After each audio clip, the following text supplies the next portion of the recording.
Hello, everybody. I'm sure you're wondering why I have this wild outfit on. Apparently, today is Dress Gaudy Day, so decided to go with the trend. I got all the bright colors and stuff on, so this is my Get Gaudy outfit. So I got the Rick and Morty. You look fly there, sir.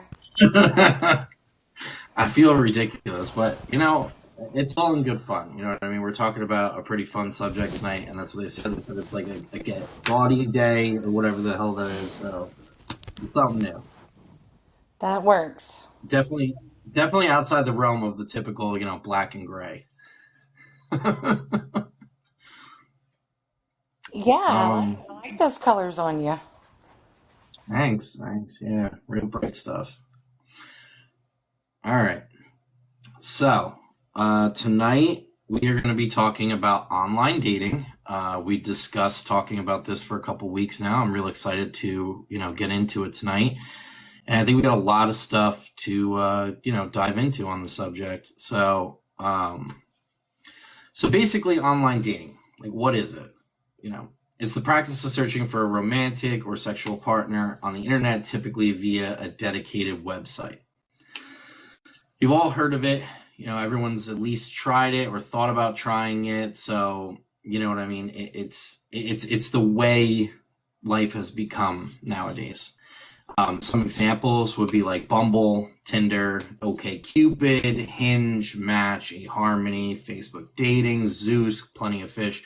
The list just goes on and on and on. I mean, I'm sure there's so many more that aren't even on that list, but those are just, the most popular ones that I named. So the main question is, why do we do it?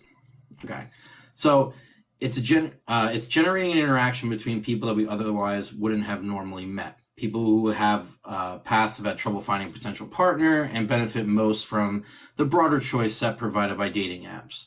Internet dating has the potential to serve people who are ill served by family, friends, or work. Now, I can attest, you definitely meet people that you normally wouldn't meet for sure.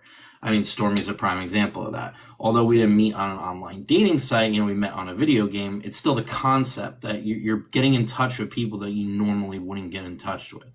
So, and it doesn't have to be like you can date local, you could date, throughout the country, throughout the state. You can even go to other countries and do online dating and stuff like that. It's just such a broad thing, you know. So overall, why are people doing it? Why aren't people meeting in person and stuff anymore? Like, what's the whole reason to jump onto it? Well, a lot of people will say, like my favorite term, creature comfort. What is creature comfort?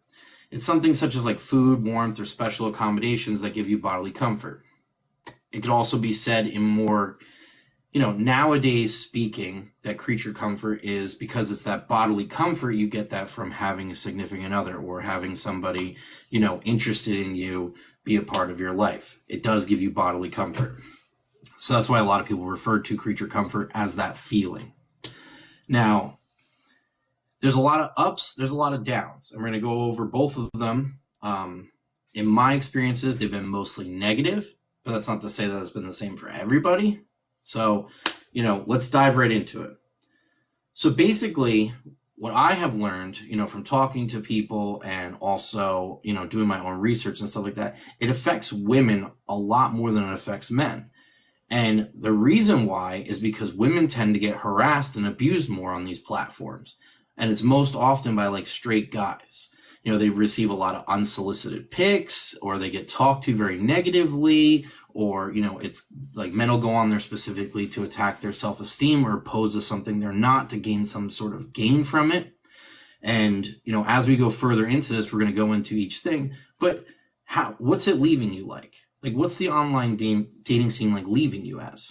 Well, a lot of things, you're going to wind up with hurt feelings, jealousy, loneliness, guilt and shame, social anxiety, embarrassment, sadness, and anger. Those are just some of the most common things that you wind up doing when you're going through online dating. Again, some people have good experiences with it. I'm just talking about the generalization of it. So, how do you set up a profile? Well, the first thing you're going to do is you're going to pick a site you want to join. Some of them you have to pay for, Some of them you don't. The ones that you have to pay for, it's a little bit more elaborate because if you're paying for a product, you're going to want to see results on it. Whereas if you join like a Bumble or a Tinder or Facebook dating, you know what I mean? You can do transactions on it, but it's not required. You'll just have specific guidelines that you can go across. Maybe you can only like a certain amount of people each day. Or maybe you can only talk for a certain amount of time before, you have to pay for it. Or maybe you don't get boosted to see your potential matches and stuff like that unless you pay for it. But then even if you do pay for it on those sites, how do you know you're actually getting boosted? How do you know like you're actually getting these likes and stuff like that? So when setting up your profile, you want to know your worth and what you're looking for and what it is that you want. There's so many things on here that people will sit there and they'll say, I'm looking for this or I'm looking for this, but you're not putting your expectations in your bio. So people don't always understand what it is that you're actually looking for. And that's where things get, more chaotic, because when you start conversating with somebody and they find out like, oh, well, I was just looking for a hookup, or, oh, I was looking for a long-term partner, then maybe you didn't express that in your bio, and maybe they swiped on you under false pretenses. So you want to be honest with your intentions and expectations. Also be honest with there. If you have children, put that you have children. Don't post pictures of your children on your thing, because that's a huge thing that you see a lot of days. You'll see people post like pictures of their kids and stuff on there. And as we get deeper into this conversation, you'll see how dangerous that actually is when you're posting pictures of your children on a social media platform where, predators could potentially be. They could be swiping yes on your pictures, but eyeing up something else.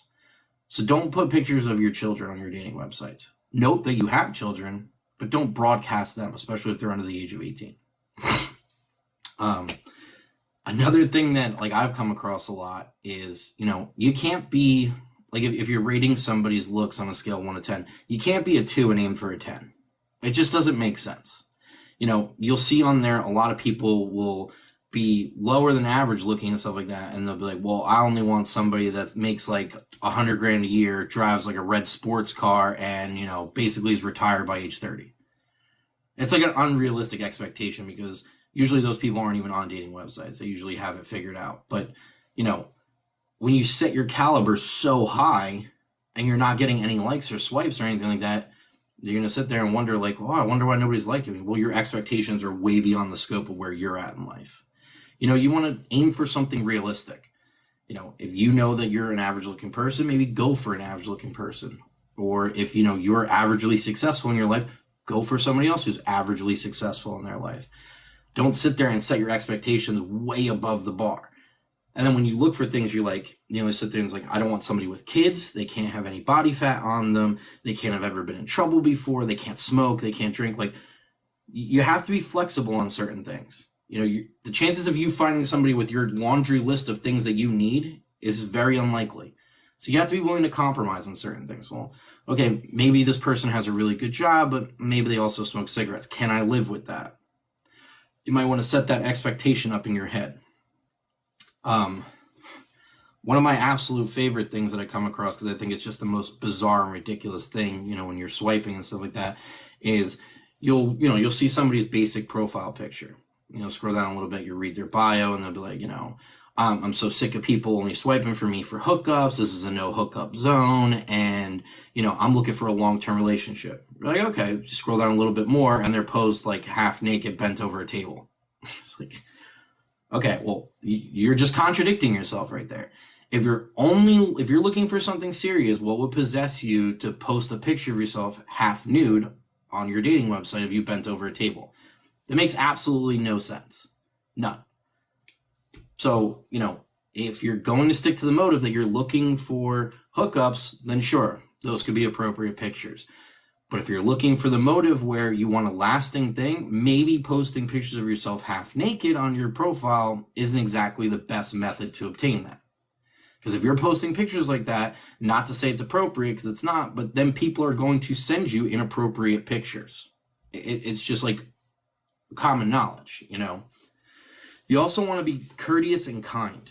I can't tell you how many times you start talking to somebody and you might get 2 or 3 sentences in, and then they sit there and they look down on you like, oh, why are you even messaging me? Well, we matched. The only reason why we're talking is because we matched. So that's why we're talking. There's no need to be rude about it. You obviously said yes at one point in time. Whether you changed your mind or not, That's one thing, but we did match. So that's why our conversation has begun. Now I want to give you a couple facts. Okay. So on Jordan Peterson's podcast, he talks about statistics from a study on Tinder finding that women like the profiles of only about 4% of men that they actually see on the app, whereas to men swipe right on more than 60% of the profiles. Tinder use has also found that for every 57 matches, there's only one where you actually meet up with the person, meaning less than 2% of the matches actually result in a face-to-face transaction. Individuals between the ages of 43 and 58 actually have the most success when it comes to online dating. Now, the reason why I believe that, and I believe it because I'm a millennial, so I believe that it's true that our generation is basically bred in hookup culture. Like the lasting relationships and stuff like that, that just doesn't happen. And I think social media and online dating especially has a lot to do with that because it creates a lot of availability to move on to something better. If you're not happy in your relationship and stuff like that, you have the availability to actually move on to someone better, to seek out something better. But then that goes against the traditional sayings, when you get married, for better or for worse. Because if you're always seeking something better, you're never going to be happy in the situation you're in. Life is up and downs. Nobody's life is just straight up. It's just impossible. So when you hit the slightest turmoil and stuff like that, if you're willing to just jump ship, I mean, that's you're never going to find what you're searching for. And you're going to destroy a lot of people along the way. So it's supposed to be the good and the bad. You got to accept both of them. It's not always going to be sunshine and rainbows. So, I feel personally that for millennials and stuff like that, we haven't hit that age yet because I think we're all in our 30s and stuff now or late 20s. Once we start getting into that 40s arena, then people are going to stop and take a break and they're going to be like, oh shit, I don't want to die alone. Now I really need to get my shit together and find somebody. Because the hookup culture and stuff like that, I mean, yeah, if you're looking for a one night stand or whatever, sure, it could be a good thing if that's what you're solely seeking, but it leaves you feeling empty and low. That's really all it's leaving. You're not having that connection with somebody, maybe temporarily in the moment, but it's not lasting more than that night. So you're not finding that happiness and stuff and that potential future partner if you're just doing that. And then eventually you go through that culture so long that by the time you do hit that age when you're up there where you want to just be settled with somebody, enjoying the rest of your life, watching your kids grow and stuff like that. And then, getting into the years where you're going to start seeing grandkids, as you get into your 50s and stuff, you want to have somebody with you along for that ride. You don't want to be used and abused and literally everyone's looking at you just well, you spent your entire life just doing hookups and stuff like that. What kind of a quality candidate are you? It's not worth it. But unfortunately, everybody wants the now. What's the next best thing now? What's going on now? Who's the best that I can get with today, not long term? There's a couple more percentages that are actually thrown into there. I thought these were kind of interesting. So 45% of users reported that online dating left them feeling more frustrated after using it than hopeful. It's almost half of them. 60% of women aged 18 to 34 say someone on a dating app continued to contact them even after they told them they weren't interested. 50% or 57% report that another user sent them an unwanted sexually explicit message or image, which we will get into, and I'm sure Story can vouch for that quite a bit when we get to it. 44% report that someone called them an offensive name. 19% say that they had someone threaten physical harm on them. 53% of women say that dating apps are an unsafe way to meet people. 26% of people report that the experience of online dating was mostly negative. Those are some hard numbers to take in. You're talking about literally about half of the people, or more than half, okay? Or no, just about half, said that it left them more frustrated than hopeful. And it's extremely, extremely frustrating. And we are going to dive into the things. I'm going to let Stormy jump on real quick in case she has anything she wanted to comment on before we keep going. I've never done an online dating app whatsoever, but pretty much even for sure now, maybe not when the internet first came out with AOL, But there was, I mean, even back then in the, mid to late 90s, there was chats, chat rooms, of like your different music chat rooms, different, I mean, it was just insane how it started out like that to where you could meet people once the internet became a big thing. So that was even back then, that had already started. And then you started seeing all these online dating sites popping up and it becoming more and more, you know, mainstream for people to do that, which again, it's definitely not for me. I know some people that have met their significant others through dating apps and married them and they're still together. Then I know some that met people on the dating apps and had, horrible experience and it's a little bit scary. So it's, again, the 50-50 is pretty legit as far as like the statistics on it. So yeah. Yep. So now we're going to dive into red flags. What are some things that you should definitely stay away from if you see that? Thank you for the love on the outfit.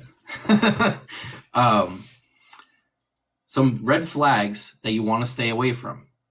If they're asking you for money, if they warn you about themselves, if they say I love you within days of just meeting them, when they won't send you any pictures or won't send you any sort of video chat, anything like that.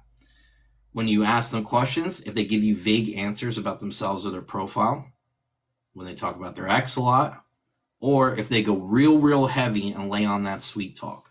Those are just common red flags to stay away from. I mean, obviously, you know what I mean? Everybody hears about those scams where it's like the Prince of Nigeria or something like that wants you to send him $1,000 and he'll give you $1 million in return. And, working for the post office and stuff like that, I'd like to say that most people have gotten over that hump of falling for those sort of things, but it happens all the time. It really does. People are being posed constantly, and a big thing with the post office is people are posing as the post office and saying, you have a package at the post office, pay us 50 cents and we'll redeliver it, and then they clean your bank account out. So it does happen, and people do fall for it quite often. So it's a lot to, watch out for. If somebody comes off the bat and they sit there and start warning you about themselves, and saying like, oh, you better watch out for me and stuff like that, it could be dangerous. Yeah, they probably are. Like, you should probably watch out for them.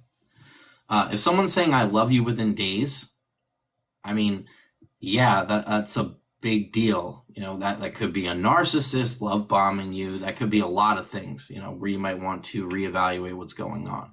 So if they never met you in person or video chatted with you or anything like that, and they're already hitting you with that, yeah, how do you develop that emotional bond? If they're not sending you pictures or going on video with you, chances are it's for a reason. And we will get into catfishing in a little bit. If they're giving you vague answers on their profile or mimicking the things that you like, it's probably another problem. If they're sitting there talking about their ex and stuff like that, chances are you're probably a rebound, so it's probably not going to fare well for you anyway. Now, I picked out 9 toxic traits when it comes to online dating. Okay? And I think this has a lot to do with why people are left feeling so low when it comes to online dating. So we'll dive right into that. So first off, we come to expect and accept poor behavior. When you're used to being in that culture and stuff like that of the online dating world, you kind of get used to being like ghosted, which is something else we'll get into, or, talked to like you're crap, or like from the woman's perspective, or even some men, getting pictures that you don't want, or being talked to like you're terrible, or, maybe if you're not the best looking, they're commenting you specifically just to harass you. You get used to, when you're in that kind of culture, thinking in that mindset, well, maybe I'm not good enough. Maybe I'm not good looking enough. Nobody's swiping on me. Like, it's just terrible. Another thing is choice overload. Because there's so much access to so many different types of people and stuff like that, you have so much at your fingertips. I mean, if you think about it, on a typical swipe, for like Tinder or Bumble or something like that, there's a cutoff limit if you don't pay for it on how many you can swipe in a 24-hour period. But things like Facebook dating, up until recently, you could just swipe all day on that thing. It was only recently that they instituted something where you can only do a certain amount because they run out of people to suggest to you. So you need to let the algorithm reset to let you know, like, you can do it now or you cannot do it now. When you're in online dating, as opposed to meeting people in reality, you've set yourself up to face higher levels of rejection. You know what I mean? Just the pool is so much bigger than the people you run into on a daily basis. So, you're going to get rejected a lot more. Luckily, when you're on online dating and stuff like that, you can't see when somebody hits the reject button on you, because I'm sure it would be 10 times more toxic if you saw how many people actually hit no on you. Because then you would leave yourself sitting there wondering, why am I not good enough? Why did that person say no to me? Or maybe you would see them and you look at them and be like, wow, like I feel like that person's like not even on my standard. Like, why are they saying no to me? What the hell is wrong with me? And it really is going to take everything, like your self-confidence and stuff, and just ram it into the ground. Another thing that you can face is the swiping can become addictive. When I was back doing it, a while ago, because I haven't really done it in some time now, but when I was doing it a while ago, what I would find myself doing is I'd go grab a couple drinks, I'd sit down at my man cave in the house, and I'd sit there and I'd just swipe, have a couple drinks, swipe, have a couple drinks, swipe, and just keep doing it and just going through it. Because I found it to be more tedious than anything, and it was just something to do, I guess, while I was having a couple drinks, just swiping through. But then what I realized was that the more drinks I had in me was the more swipes I was doing, because I started to care less. So it's not exactly a helpful thing to do. I wouldn't recommend it whatsoever, especially if you are looking for something lasting. But that's just how I did it. It's inherently shallow. It extremely is. It is very, very shallow. I mean, a lot of people on there, just by like the first look at your first profile pictures, no, yes, like whatever the case may be. And the thing about it too is, like, when you talk to people, when you actually get in a chat with them, you sit there and you start a conversation with them, and if you don't hit them with some Mark Twain shit right off the bat, they just don't even answer you. It's like, I'm sorry, but I was raised to, when you meet somebody, say hello, good morning. You know what I mean? They want some like novelty, like off the shelf book shit hit them with to catch their attention, because everybody says hi to them. Is that understandable? Absolutely. It's absolutely understandable that somebody would want that. However, you know what I mean? How many different things are you going to come up with the amount of people that you're matching with? Are you just going to keep using the same line, just have it saved in your phone, just like quote something, or tell like the same stupid dad joke to every person that you first match with? You want to try to tailor it to the person. You look at their profile and stuff like that, I'm like, okay, so they're interested in this, so let me make a comment about this. But most people start a conversation with saying hello. But you'll look at people's profiles and like, don't say hello to me or I won't answer you. It's like, what the fuck should I say to you? Goodbye? It dents your self-esteem and messes with your mental health. It absolutely does, because like I just said before, you're wondering why you're not good enough. You're wondering why you can't match with somebody, why you've been on the site for so long and you haven't found somebody to meet up with and whatnot. Like, it's going to leave you feeling low, especially if in your own personal life, like I can attest, working at my job, I'm usually spend most of my time there rather than at home, unfortunately. So the availability to meet somebody and stuff like that, it's not always there. You know what I mean? Like, you don't really, yeah, I work in customer service and stuff like that, but you don't really want to meet people at the post office, I've learned in my history, because the same people you meet at the post office that think you're their buddy and stuff like that are the same people willing to rip your head off because you handed them a stamp with like Janis Joplin on it. Like, it's ridiculous. And, that's for another time to tell stories about that, but I can tell you stories that would make your head spin. It can also make you feel left being used. People can use you for financial gain, emotional gain, whatever the case may be. But at the end of the night, you know what I mean? You can still feel used, and, it's pretty terrible. We start to become jaded. Absolutely. If you're not getting the likes and the attention and stuff, and the more time that goes on and stuff, you're going to feel jaded. You're going to think like, man, there's nobody out there that's interested in me. Literally nobody. But as I said before, when I was given the statistics, you know what I mean? Men are swiping more than women are. And a lot of that has to do with the influx of men, because there's so much more men on there than there is women.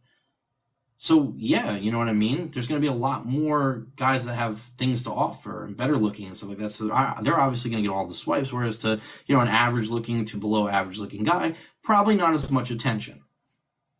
It's just the laws of attraction. And if there's that much to choose from, you know what I mean? Think about it when you go to the grocery store. If you're sitting there and you need to get fruit for something you're cooking, you're obviously going to pick the better looking fruit. You're not going to pick the one where you see like the worm popping out the fucking side of it. Like, you're not going to do that. You're going to pick the ones that are really good, obviously. But if you go to the grocery store and there's only a limited thing left and you really need it, then yeah, obviously your choices are a lot slimmer. Then you might go with the ones that, you know, seem a little bit older but aren't too dangerous to eat. And the last thing about the toxic traits is it can be demoralizing, in some instances physically dangerous.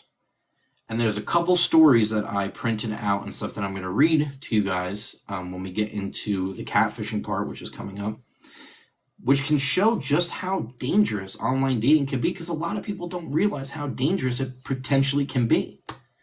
You know, I used to, in the past, when I would do it, you know, there was a good handful of people I met. There's a good handful of people that I hooked up with. There's a good handful of people I just met for a single date and stuff like that. And I, you know, in the past, like I wasn't thinking like I'd just invite them to my house to meet me because that's where I felt comfortable. But then, you know, the last time that had happened and stuff, I realized like how uncomfortable that made me. And I immediately stopped it before it went any further, because you're inviting somebody into your home. I mean, you definitely shouldn't be doing that. And I'm saying from experience, you know, meet in a public place. After you've talked to them for a while, maybe you video chatted with them to make sure they're actually the person that they are, because if not, you don't know who the hell you could be meeting up with. And you don't know how dangerous a situation that you're putting yourself in. Yes, misery, right there. That's how you're going to wind up. You meet up with somebody and they're not who they say they are, and boom, you wind up chained to a bed, forcing to, you know, write a book that you said you were done writing, which is going to happen to me if I don't finish this third book soon. Hello. So we're going into the ghosting part of it now. These little clever nicknames and stuff like that that people have come up with when it comes to this. And honestly, like from my own personal experience, I think ghosting is the most pathetic, fucked up thing you could do to somebody, because it's definitely those toxic things about, you know, being demoralized and being left unfulfilled and how shallow it is and the higher levels of rejection. Ghosting is the main reason. You start talking to somebody. What's the definition of ghosting? Abruptly ending a romantic relationship without any sort of explanation. It's become a common tactic of online dating and is likely to endanger male perceptions of constant rejection. So what is it? You're sitting there talking to somebody, you're texting them or messaging them over the dating app. Sometimes it happens quick, sometimes it can happen a day or two later. You're talking to somebody, everything's going good. You're asking each other about your favorite colors, favorite food, places you want to travel, all this stuff. Then all of a sudden the conversation just stops, just completely stops, and the person disappears. And you're sitting there just like waiting, like, man, they were just like texting me rapid fire, going and going and going. And then all of a sudden it just completely ended. And we were talking about like what we ate for lunch. Like, then you start wondering, did I say something offensive? Did the fact that I said that I had a sandwich for lunch offend this person? Now they don't want to talk to me anymore. Like, it's insane. If you're not interested in somebody else, just simply say, hey, this isn't working out, bye. Just keep it cordial. You know what I mean? There's no need for this cowardice bullshit where people just stop answering and run away. What's the point of that? It just goes to show who you are as a person, that you can't like basically nut up and say like, hey, I'm not interested, and move on. And I think a lot of it has to do with, like we were talking about before, you know, all the availability out there. Because maybe you're talking to somebody and you're kind of on the fence on whether you want to keep going with them, and all of a sudden somebody that you were interested in messages and you're like, well, screw this person, see ya. And you bring this one in, but you don't even give the original person you've been having a 3-day chat with any sort of warning that you're talking to somebody else, and they're just gone. I think it's just horrible. And it is so frequent in online dating on both sides of the spectrum. And you see how frequent it is because when you're scrolling over people's profiles, they actually start putting in their bios and stuff. They're like, if you're going to ghost me, don't even bother. Don't waste my time. Because it's extremely disrespectful. Now we're going to get into the darker side of online dating. Catfishing. I'm sure most people have heard that term before. You know, it was made famous from Neve Schulman with the movie Catfish, and then also the TV show on MTV, Catfish, you know, where they're exposing people who are pretending that they're someone that they're not. What is catfishing? It's a deceptive activity in which a person creates a fictional persona or fake identity on a social networking service.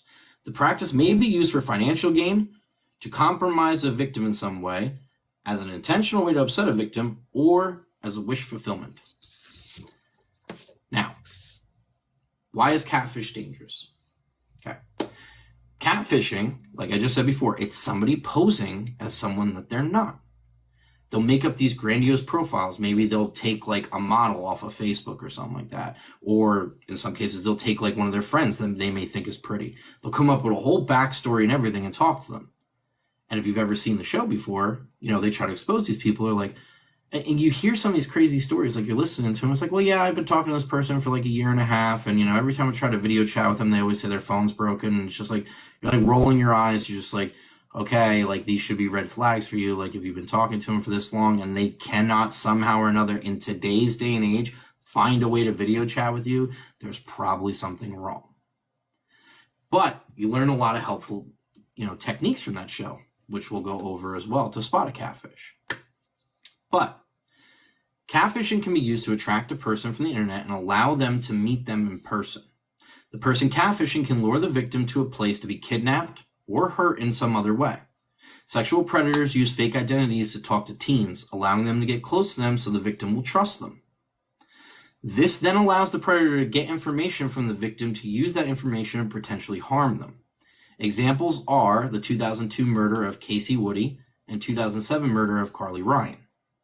Catfishing as a way to harass others online has also increased in the number of suicides in teens and young adults, as mental abuse is involved.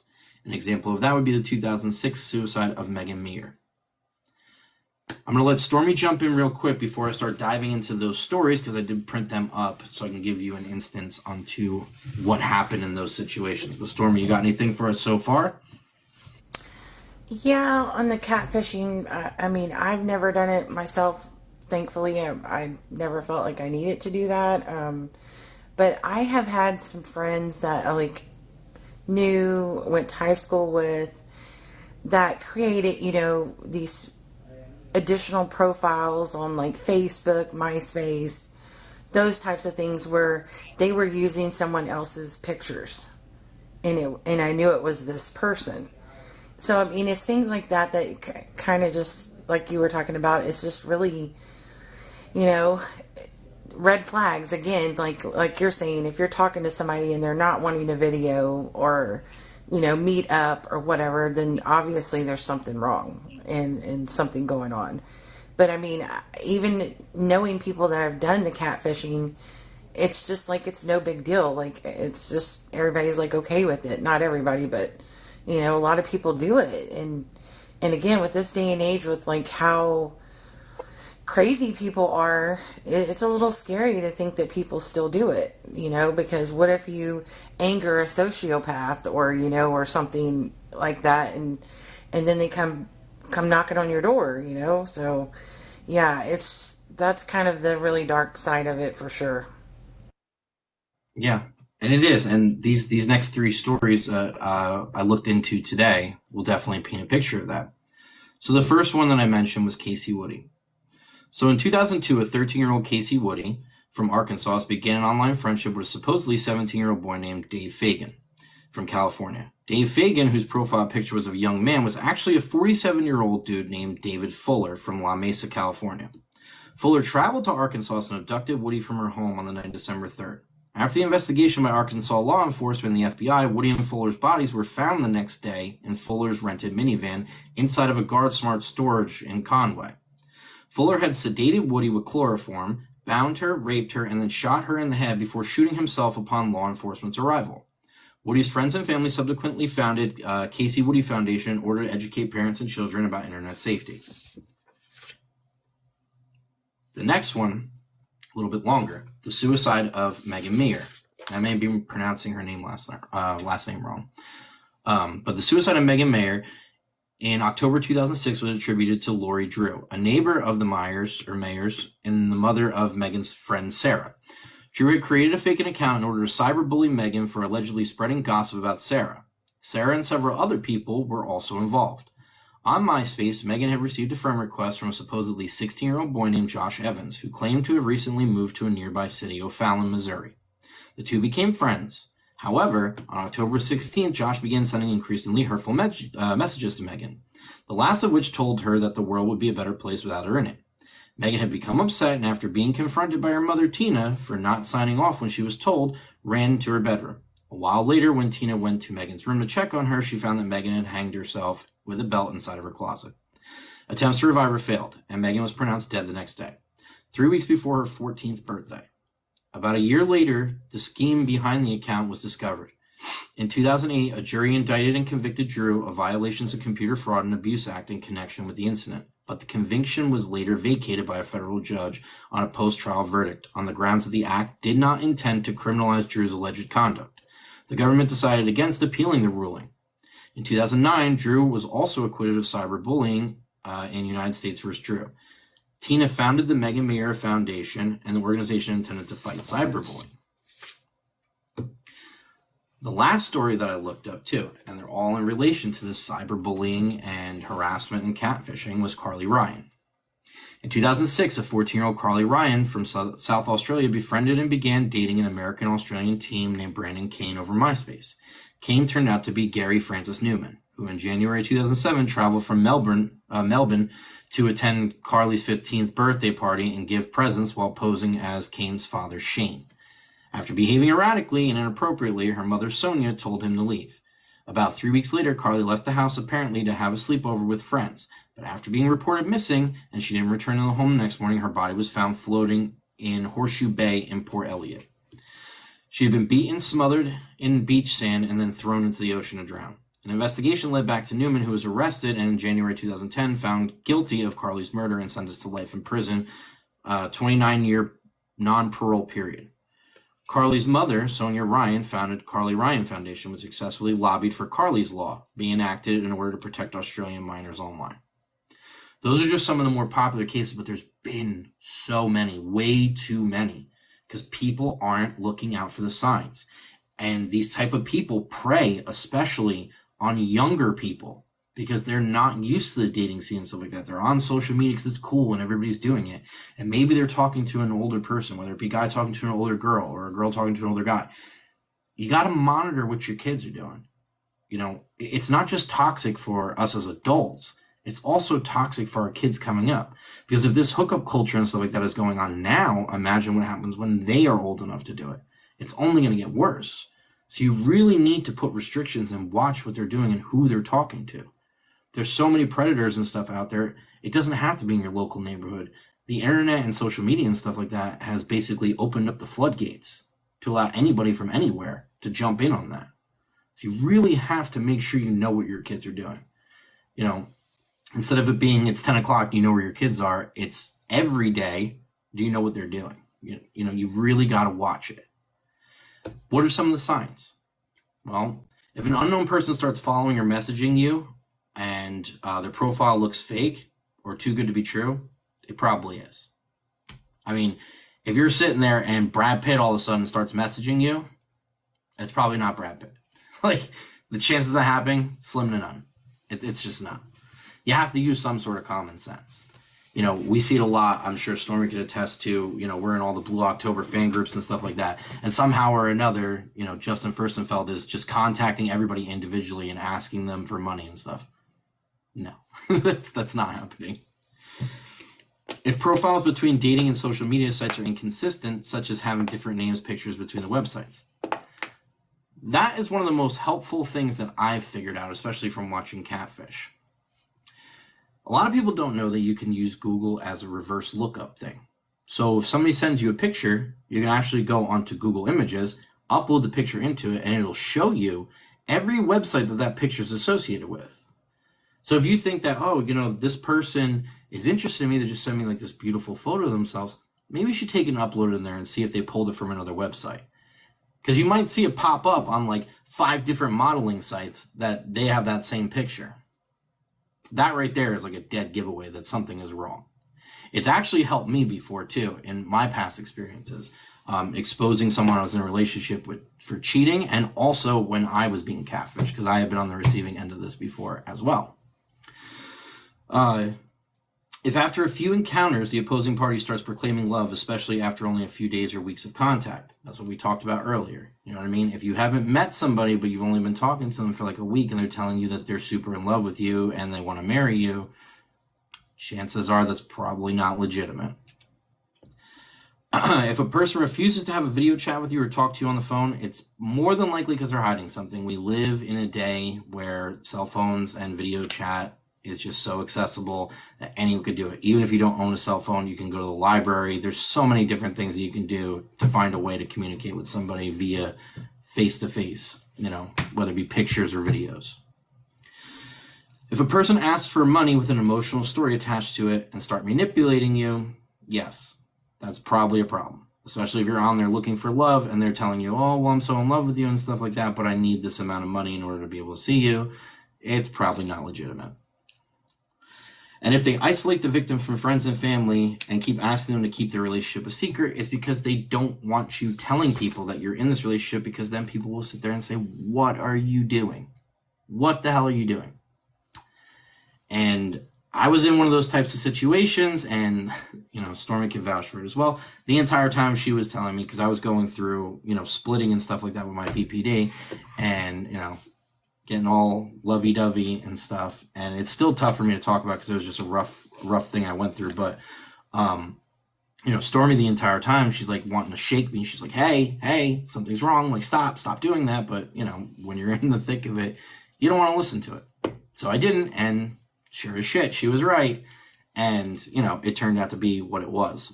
But you know, again, it's a sore subject for me, and usually I'm a very open person with almost anything, but that was just a really fucked up time in my life. That was just bad. I did learn a couple of things today that there's, you know, I said before, there's these a lot of like cutesy words that they use for online dating and stuff like that. And one of the things, I got about 5 of them that I never heard before. So, you know, obviously, you know, ghosting and catfishing. We already went over those, and those are just like the most common turn of phrases. Have you ever heard of benching? Apparently, it's when someone just starts gradually disappearing. I thought that was ghosting. Apparently, they have a whole separate thing for that called benching. Another one is catch and release, which is exactly how it sounds. Breadcrumbing, when the person just starts to string you along, leaving like little bits of dialogue and stuff to keep you just enough interested just to keep getting that attention.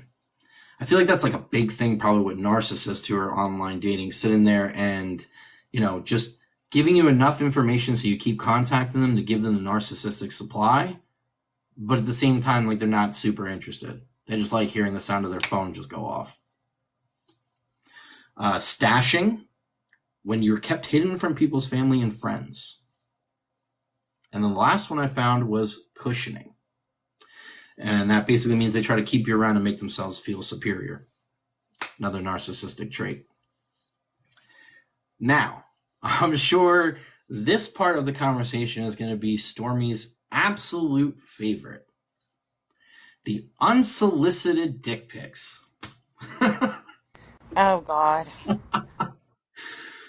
I know it's funny only because, like, she tells me about it so much and stuff like that, but it's not funny at all. It's not. You know what I mean? If you're going to jump on a dating website and start sending inappropriate pictures like that, I mean, you're just asking for trouble.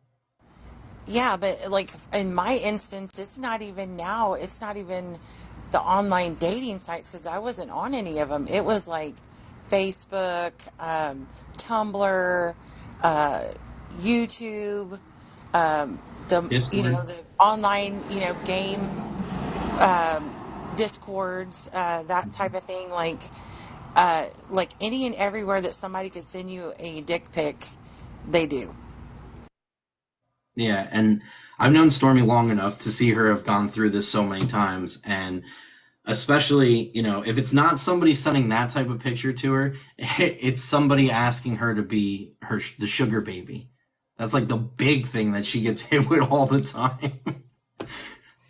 But it just goes to show you how toxic it is that these things are actually taking place. I mean, I'm sure Stormy could tell you from being on TikTok and stuff like that. She probably has gotten hundreds of offers for people to send her money and let her be the sugar baby.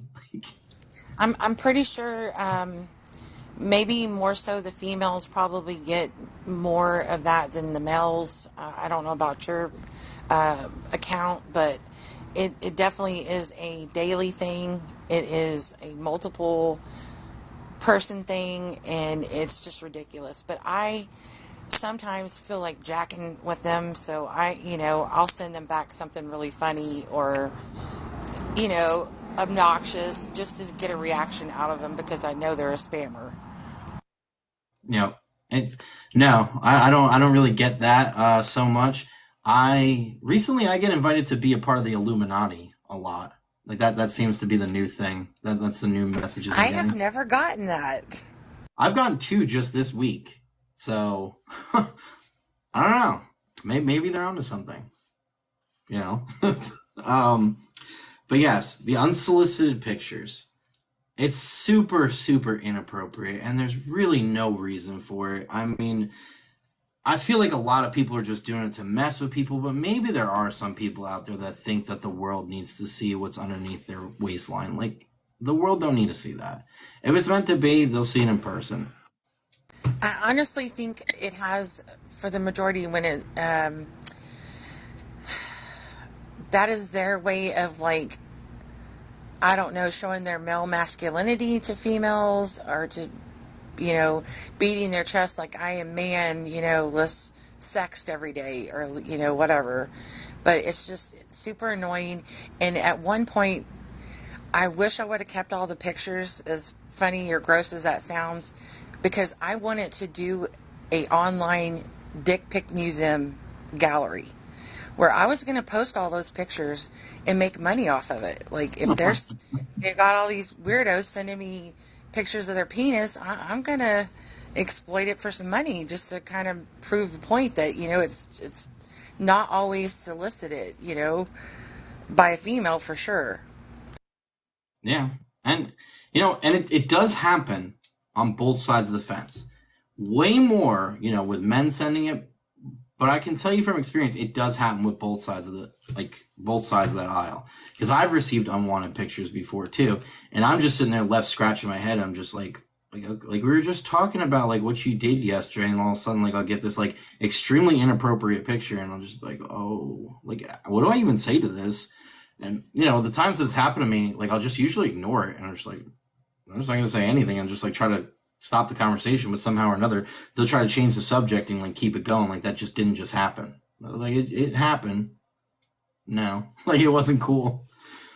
But they are starting to, like the states and stuff like that, at least they are starting to come up with ways to combat that. Now, I found out today that Texas and California actually do have something set up where they do fine people from doing that. Whereas to other states, they'll go about it as like more of like a sexual harassment charge or, what they call cyber flashing. So there is things that are set up to help combat that. So it's like, what do you do when you're in that situation? Well, most people, if they're in like an online dating situation or something like that, if they see it, they're just kind of like block them or whatever. But what do you do if it doesn't go away? Well, it becomes harassment at that point. You have to report it because it's the only way it's going to stop. Whether it be getting a restraining order or whatever the case may be, if you don't want to be dealing with that in your day-to-day life, you need to do something about it or it's only going to get worse. Then it could turn into those toxic things we talked about before where you have people legitimately stalking you or trying to cause physical harm to you or whatever the case may be. You have to be so careful with the information you share because, you may be talking to somebody and you're telling them, well, yeah, I'm from this neighborhood and I grew up on this street and stuff like that. And they may be just writing all this stuff down to have things to use against you to ultimately gain something from you. So you really want to be careful on how much information you actually divulge to somebody. Because then, especially when it goes the other way. What if you feel so comfortable with this person that you start sending pictures to them? Maybe they request them and you send it to them. Now they have that hanging over your head. Well, it's like, well, guess what? I want $10,000 right now, or I'm going to leak your photos online to all your family and friends. That's exactly how those situations turn out. So you need to be so unbelievably careful on who you're sending risque photos to. it's probably best just to leave it to when you see each other. But people, it's just the nature that we're in. People do it. It happens. You just got to be careful and know who you're sending it to, and then be willing to face the repercussions if that person turns out and tries to hold it over your head. That's just the reality of the situation. Now, the games people play. There's so many stupid games when it comes to online dating. Like, when I say games, I'm not just talking about, like, the run around and stuff, but it's like I've heard from people that I've talked to about this and stuff like that. So if somebody matches with you, apparently there's this thing called the 3-day dating rule. And basically what that is it insists of a person to wait 3 full days before they make initial contact with the person they matched with. The first day, if you text or call, it's considered to be too eager. I just got a question pop in. Is there any way you can find out whether your photos were leaked? There is. You could take you could do a Google image search if you still have the original photo that you sent to somebody and run it through Google to see if they posted it on like a revenge website or something like that. You can do that. That's the only way that I know of doing it, but you certainly can, if you go onto Google and then you click in the search bar, Google image search, it'll prompt you to another portal on Google where you can upload a photo. And if you upload the photo on there, it should take you to any websites where these may be posted. Are you going to be able to know if they sent it to their friends and stuff like that? Probably not, unless somebody tells you. But, that would be a way that you could know. Absolutely. But again, you have to have the original photo and basically run it through a reverse image lookup. Back to our 3-day rule. The first day, apparently, if you text them back, you seem too eager. If it's the second day, the contact seems like it's planned. But for some reason, day 3 is the perfect amount of time. And people do this a lot.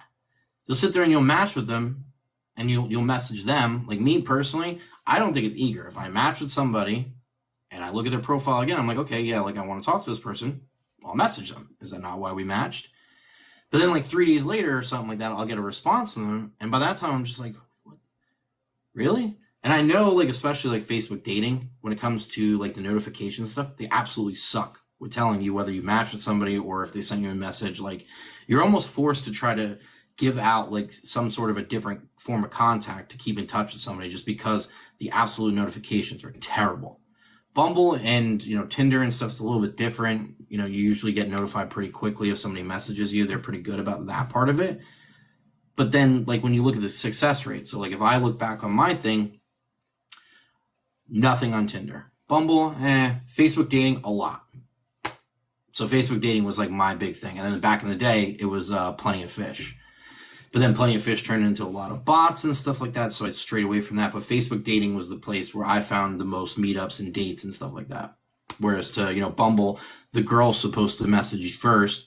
It yes and no. It's like half and half. Tinder, just like nothing. I wasn't on it for super, super long, but, it seemed more to me like a thing like you got to pay to play kind of deal. And I'd tried that in the past when I got out of my last relationship. I was sitting there with my dad and he was convincing me, he was saying, oh, you should try eHarmony or Match or whatever it was, because that's where he met my stepmom. He was just saying, like, give that a try. If you pay for it, people are on there legitimately looking for it. And I did. I had several dates from it. I was only on it for like 3 months, but I did have several dates from it. None of them seemed to work out. You know what I mean? I wasn't really interested once I met up with them. I was also going through, a child custody split and stuff at the time. So I really wasn't like looking. I was just trying to like preoccupy myself. But it can work. It absolutely can work. Don't take the things that I've said tonight as it's not a place to work, because we all know somebody that's met somebody online and it's worked out. You know what I mean? It's not always toxic. I'm just bringing to like the things that are toxic about it, the things to watch out for. Then you got another game that people bring up, the 3rd date rule, which apparently if you've gone out with somebody for 3 dates in person, that's when you initially sleep together. I guess that's the thing. I don't know. In my personal experiences, unfortunately to say, usually it was date 1. It's just something that happened. Like, usually, you go meet somebody at a bar or something like that for your first date, and then you get drinks going, and then one thing leads to another. And then most of the time, you really don't hear from them again after that. Whether that be myself not choosing to do so or the other party choosing to do so. But it's been a big part of my life in the past, not remotely close in the last couple of years, but back then, yeah, it was a very, very big thing. Pause responses to not seem eager. So you could be sitting there texting somebody. Let's just say things are going really hot. You're talking about, like we said, just your basic things.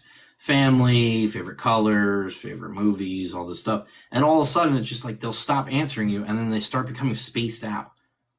Now it's like 45 minutes in between each message. Maybe it's like 2 hours in between each message. So you're just thinking to yourself, well, maybe they're at work, or maybe they're doing something, or maybe they have a child they're taking care of or something like that. But then like it turns into like an everyday kind of thing, and then they just kind of slowly go and go and go and go and go, which I guess has a definition, that benching that I mentioned earlier. I didn't know that was a thing, but apparently it's a thing.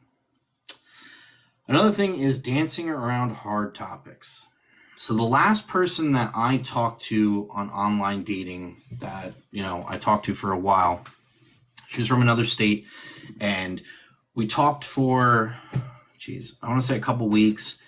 And in the first week, it was just basic niceties and stuff like that. But then as things started getting into it, then like they were kind of dancing around certain subjects, whereas I'm guilty of it as well. I sort of don't bring up the fact that I have BPD right away because I don't want to be judged immediately for it, rather than explaining the situation and talking to somebody. So I'm just as much guilty as it is too. I do come forward with it when I feel comfortable enough to express it, but it's not one of those things that you just jump off. Hi, my name's Nick, I have borderline. And people are going to be like, oh. They Google it and they see pictures of like Jeffrey Dahmer or Eileen Wuornos or something. They're like, I got to get the fuck out of here. But it's not like that.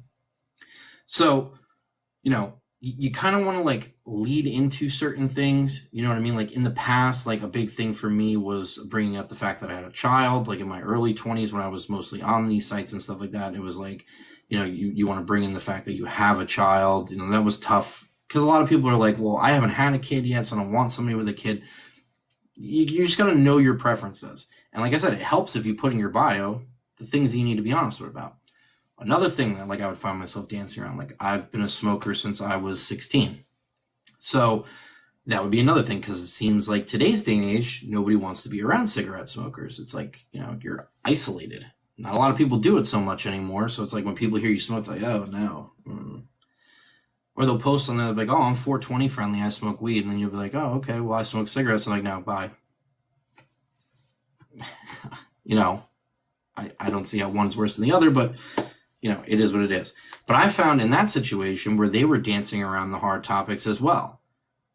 So you're just doing this little dance in a circle when instead you should just basically just come out and say, hey, this is what I got going on in life and stuff. Like, are you okay with this? Like, let's just get this out of the way now. Like, let's just vet the hard things. Because my rule of thumb in the past when I had done it was that the first two or 3 days, basically the first 2 days are just niceties, asking them how their day is doing, getting a feel for what they do day to day, what their living situations like, if they have children, their custody situation, things like that.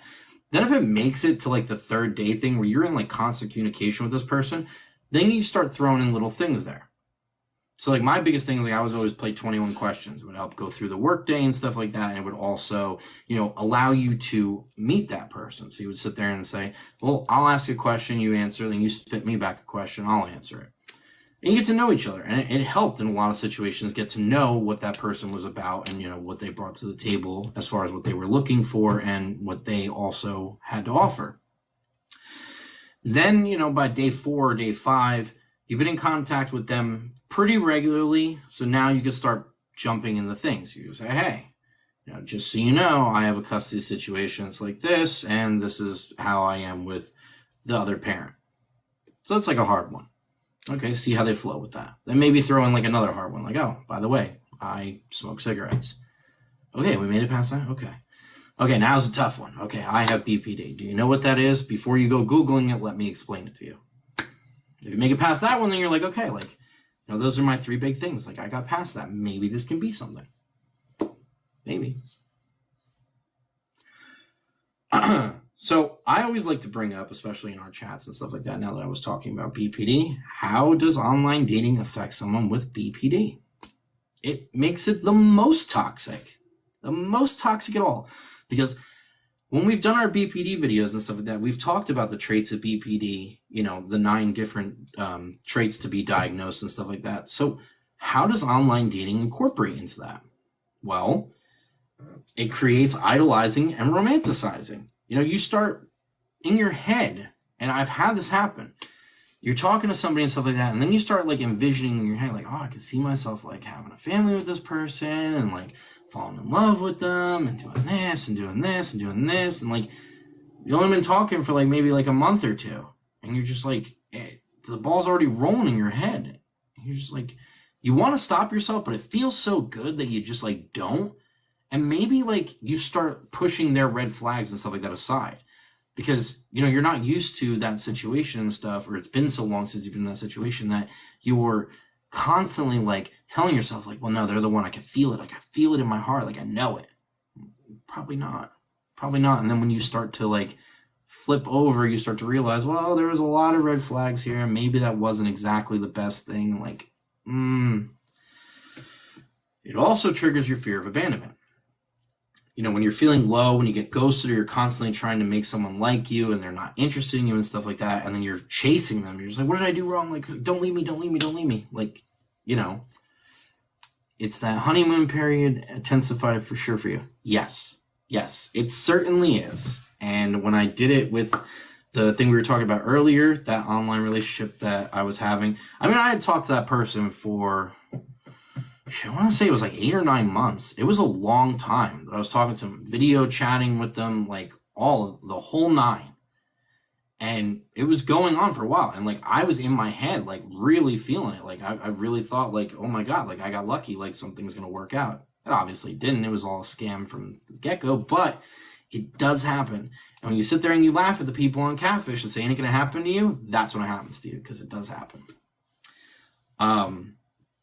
But then you have that fear of abandonment. Like I noticed from that situation and stuff like that, when it ultimately came to a closure, I felt abandoned. I was just like shot. It fucked me up for a long time. Even to this day, I found myself being way more cold when it comes to even thinking about getting in the arena of dating, because I've been staying off of online dating. It's way too toxic for me personally. But, one of my profiles is still active on Facebook dating, just because every time I try to delete it somehow or another, it gives me like the runaround on why I can't get rid of it. So I just don't use it. I just don't go on it. I leave it alone. But I still do get messages from time and time again, and I'll usually just look at them and just kind of be like, whatever. But it does happen.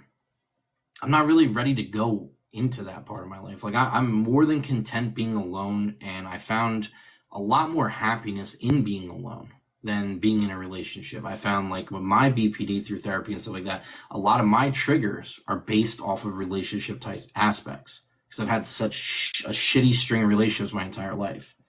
So it was just something that I really am not interested in. That's not to say that could be the thing forever. Maybe one day I'll change my mind on that, but at least for the time being, that's just where I stand with it. It also creates an unstable self-image. You're constantly changing your profile and stuff like that, because if you're not getting likes, you're like, well, maybe it's my profile picture. Or like even tonight, like I have a pimple right here. I'm like, oh, maybe it's my pimple. Like maybe they're like, I'm trying to hide it, or like whatever. Or, I used to have this profile picture many, many years ago when I first split from my kid's mom.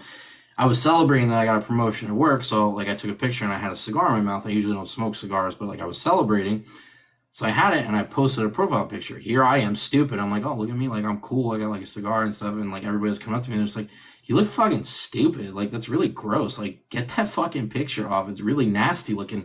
And it made me self-conscious. I'm like, oh my God, all this time, like I'm not getting these likes because I had this stupid cigar in my mouth. Like what the hell was I doing? So I'm sitting there constantly trying to revamp my entire profile, or the way that it's worded and stuff like that. Because you want to get across like the things that you have and the things that you have to offer. You're essentially selling yourself, for a potential match. But at the same time, you'll sit there when you're not getting likes and you'll reread your profile and you're like, oh man, maybe I shouldn't have said that I have my own home. Maybe that was like too much out on the table. Or, oh, maybe I shouldn't have said that I have a kid. Maybe that should be something about once I start talking to him. Like You just keep constantly trying to change everything. You know, and it's enough that like me personally on day to day and stuff like that, I'm always changing my self image and stuff like that. Like, you know, for a long time, you know, I'd have like the comb over hair and stuff like that. And now like I'm completely bald. So it's like I'm always changing like my image, always as it is, just with the BPD. I mean, Stormy could attest to that too. Like I'm constantly changing my wardrobe and everything like pretty regularly.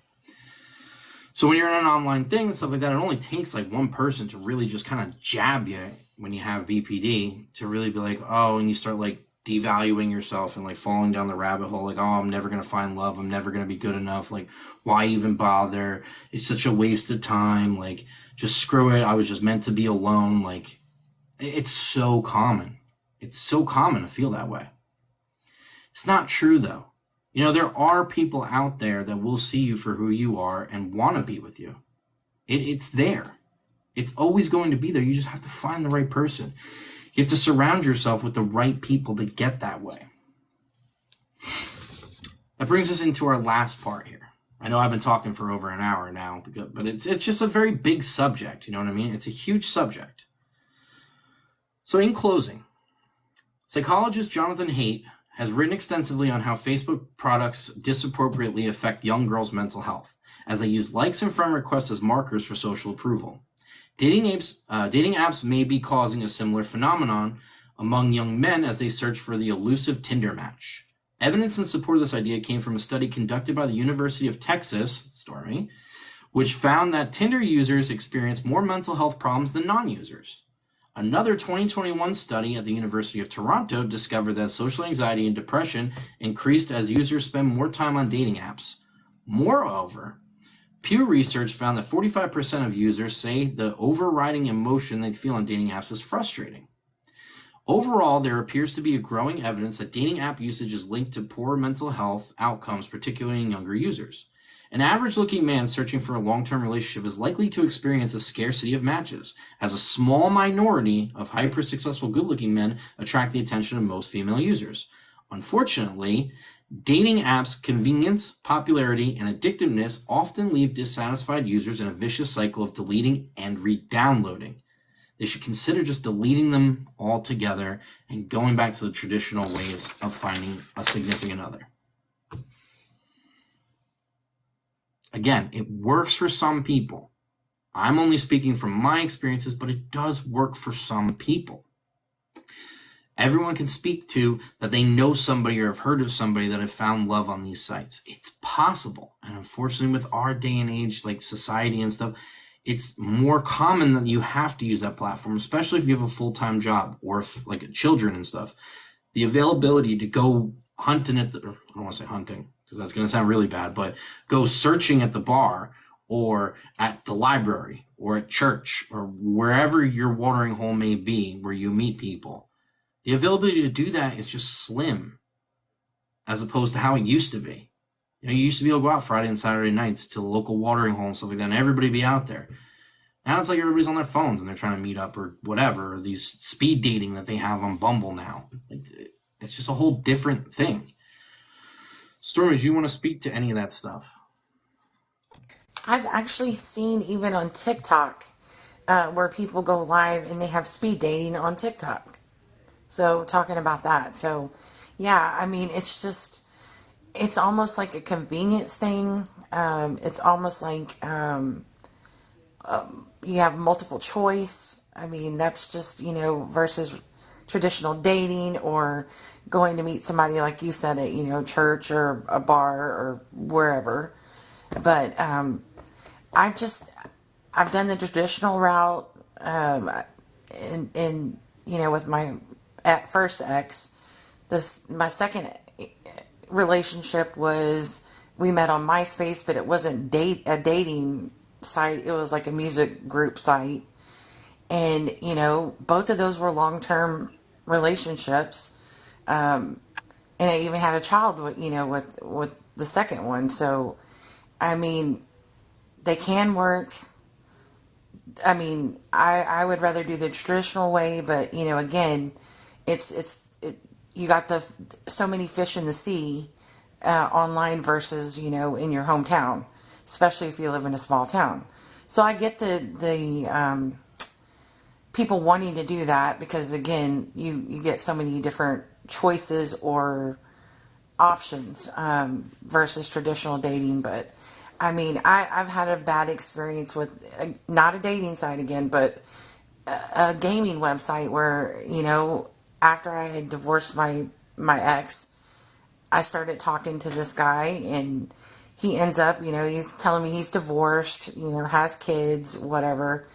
But it turns out he was still married. He was not divorced, and his wife ends up calling me. So it's things like that that happen, where you're that third wheel in a marriage, or if somebody's in a committed relationship and you're being lied to, catfished, or whatever by people online, and they're being dishonest. And so, yeah, that kind of turned me off to wanting to even be in a romantic aspect with anybody online because of, just that type of toxic things that can happen or did happen to me. So, but the funny thing is I still talk to his ex-wife. So, Right. I mean, that's kind of hilarious when you think about it. I mean, because it's been so many years ago. But yeah, so that's really all I wanted to add. And then again, we could probably do several different days of this subject because all the different aspects are different subcategories that go along with it. Yeah, absolutely. There's just so many things. I mean, you could even dive into the fact that there's specific websites like Ashley Madison and stuff like that set up so that way people can cheat on their spouses. And there's so many websites that are like that. Or you can look into pages like Backpage.com where you can go on and get hookers. Like there's so many different outlets to do these things to find what you're looking for and stuff like that. That it creates that world that's just so toxic. I mean, yeah, the availability is right there for you to get what you're looking for, but in reality, you know what I mean? You're taking away from the traditional values that you would normally seek in somebody. Because how did you used to do it? You go to wherever you met them, whether it be work or church or the bar or a restaurant or whatever the case may be, and you build a rapport with this person. You see them, you get face to face and stuff like that. You start talking to them, you get to know them, but you're seeing them consistently, and then it develops into something. We're supposed to online dating, you're kind of just shooting into the dark in the beginning at least, and hoping that the person you meet up with is exactly who they are and what they say, because there's been plenty of times that I've met up with the person and they were not who they were or what they said, and it was very strange and it was very awkward because you're trying to be polite, but at the same time you're like pulling yourself out, like get out, get out. Like it's happened quite a bit. People will post pictures of themselves kind of in a deceiving way, and women actually are and again, I'm only seeking women, but women do that a lot where they'll take pictures in certain angles and stuff like that to hide different features of themselves. And maybe that's not what you're looking for. I mean, I know that sounds shallow, but some people just aren't into that sort of thing. And then you meet up with them and they look vastly different because they're using all these filters or only taking photos certain angles and stuff like that. And then you meet up with them and you're just ultimately setting them up for disappointment because you feel lied to. You realize that they're not actually, the type of person you're looking for and stuff. But I mean, it's the reality. Let's be honest. If you're not attracted to somebody, you're probably not going to be with them. It's just how it goes. And, you want to be honest. Don't give out way too much information, but be honest and also be on guard. Not only for yourself, but again, what your children are seeing and looking at. You got to monitor them because there's way too much danger out there for not only yourself, but your kids as well. You got to have your finger on the pulse. Don't be naive about it, because if you're naive about it, one day it could be too late. You need to watch out for them. The world we live in is not a safe place, especially with the use of the internet. You need to be conscientious about what is going on and how to protect yourself and the loved ones. If you see a friend going through this sort of thing, like Stormy did for me, be there for them. Inform them, hey, something is wrong here. It's not good. Even if they're like me, like a stubborn asshole, and don't listen. And I'm so enthralled in my BPD and stuff like that. Like I'm in my gaga phase and stuff like that. Like it's still hearing it. I'm still registering it. It's still turning the wheels. Although I may not be admitting it, it's still turning the wheels. You just got to be persistent and then be there for them. We're all, like I said, the Tuesday Night Healings, we're always about helping each other and being there for each other. So you want to be there for everyone. If anyone has any personal questions, like we always invite them to do so after these type of chats, since it's a lot of things that we talked about, you can certainly reach out to either one of us and we can try to help you with that. I was getting some messages from direct message while I was on the chat from people that were watching this and didn't want to ask questions, so I was answering them as they came up. I'm more than happy to do so. Or if you'd rather not have it broadcast on live, you can certainly message me as well. And we could just talk about it one-on-one. Same thing goes with Stormy. You know, we both had experience in a lot of these toxic relationships and stuff like that. And, you know, we could try our best to help, or at least point you in the right direction of where you can get that help. Now, this Thursday, we are finally come to the end for our Thursday night book review of The Souls of Paradise. We got our last two chapters, chapters 20 and 21, and then our final review for the book. I'm very excited about it because that means that next week on Thursday, we're going to be diving into Paradise Reborn, second book. That's the one where I really put my artistic abilities out there to shine, and I think it came out amazing. And all the people that have read it have said the same thing. I know it's a personal favorite of Stormy's as well, and you know, we could really dive into that one because that's the one I'm truly the most excited to get about. Not to say that this one doesn't have a special place in my heart because it's my first book and it's about my favorite character, Stella, but the second book by far is my favorite. Now, a quick update. Next Tuesday, for our next healing, we're going to be talking about toxic relationships. At which point, too, I will release the schedule for the next 3 weeks of subjects we were talking about. If your subject, you want to be one of them, please message it to me and I can set that up. We are always looking for new subjects. We do have a lot of things on our docket, but if you are looking to jump on or have us specifically talk about something, drop me a line on what you want to hear about. Now, with that being said, after we finish this book, I still haven't figured out how I'm going to go about Paradise Reborn, whether I'm going to do, because this book was so short compared to the other one. I was doing, you know, chapter by chapter, and then it turned into 2 chapters at a time, then it turned into 3 chapters at a time. There's no way I'm going to be able to do that with Paradise Reborn. More than likely, I'll have to do 1 to 2 chapters at a time, just because there's so much detail in them, and, you know, I don't want to run over the 1 hour mark, because then it takes forever to upload it and stuff like that, and then we can space it out and give it more time. So I'm still debating on that, but I do know for this Thursday is the last 2 chapters on the first book.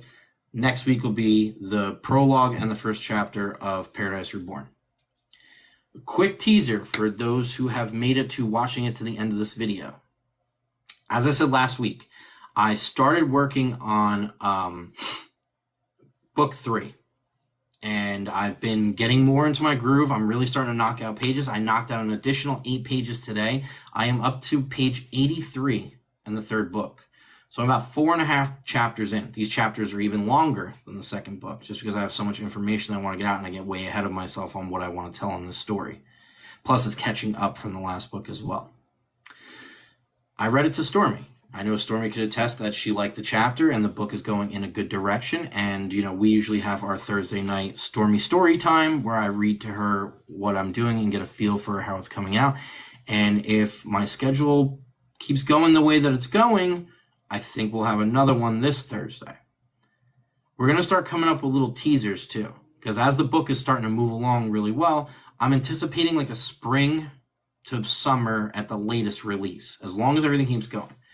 Christmas time is the busiest time for me at the post office, so it's hard to say for sure, but I do feel confident that I'm in a good place with the story, that I should be able to get to that point. But we are going to start coming out with promotional stuff to get you guys hyped about it.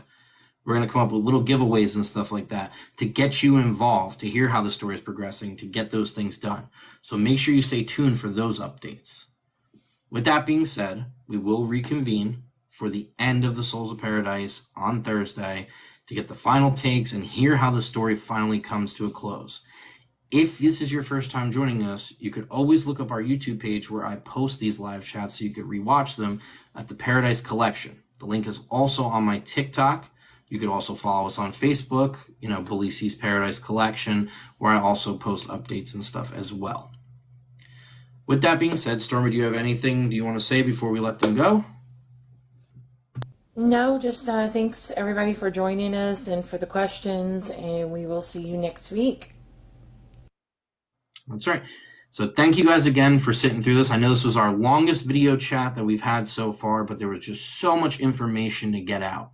So if you sat through us to the end, I want to thank you for giving me the time to do so. And I can't wait to see you guys on Thursday to talk more about that book. I hope you all have a good night.